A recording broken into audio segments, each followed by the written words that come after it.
प्रयत्न सरकारने केलेला आहे। अरे आम्ही काय दाऊदच्या अफजल कसाबच्या टोळीत काम करतो का? आम्ही सोयाबीनला भाव मागायला आलोय, कापसाला भाव मागायला आलोय आणि सरकारने जे कर्जमाफीचं आश्वासन दिलं होतं ते सरकारने पूर्ण केलं पाहिजे या भूमिकेतनं आम्ही या शांततेच्या मार्गाने आलो होतो। पण सरकारने पनवेलमध्ये आम्हाला या ठिकाणी अटक करून शेतकऱ्याचा अपमान केलेला आहे, शेतकऱ्याचं आंदोलन दडपण्याचा प्रयत्न केला आहे। आझाद मैदानावर 20-20 हजार लोक जमतात, त्याला तुम्ही परवानगी देता आणि आम्ही शेतकरी न्याय मागायला आल्यावर आम्हाला पोलिसाच्या बंदुकीच्या गोळ्या घालता। अशी दुटप्पी भूमिका चालणार नाही। येणाऱ्या काळामध्ये महाराष्ट्रातला शेतकरी तुम्हाला तुमची जागा दाखवून देईल। शेतकऱ्यांनी आम्हाला अडवलंय, आम्ही काय गुन्हा केलाय? आम्ही कर्जमाफी मागतोय, सोयाबीन कापसाला भाव मागतोय, आम्ही काय चुकीचं केलेलं आहे? आम्हाला अडवण्याचा अधिकार नाही, परंतु इंग्रजापेक्षा सुद्धा भयानक पद्धतीने पोलीस प्रशासन वागतंय आणि सरकारच्या इशाऱ्यावर हे नाचतात। गावगाड्यातला शेतकरी याची 100% किंमत चुकती करेल, यांना याची जागा दाखवावी लागेल।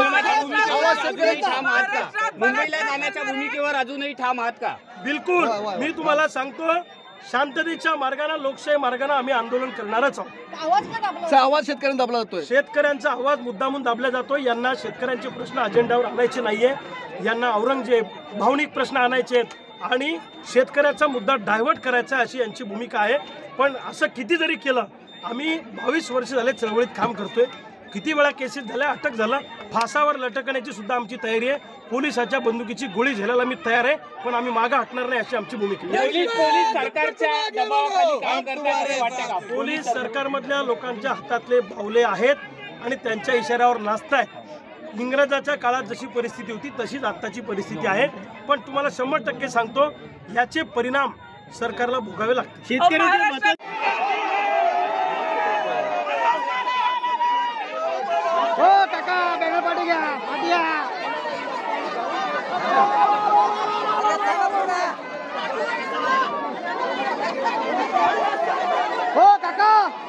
बॅनर पाठी घ्या,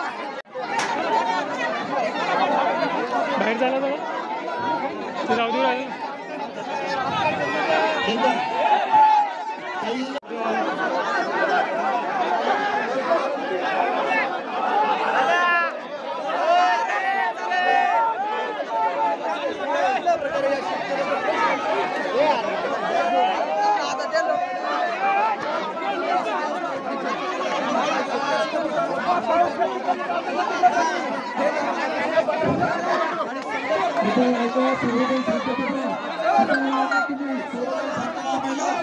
मला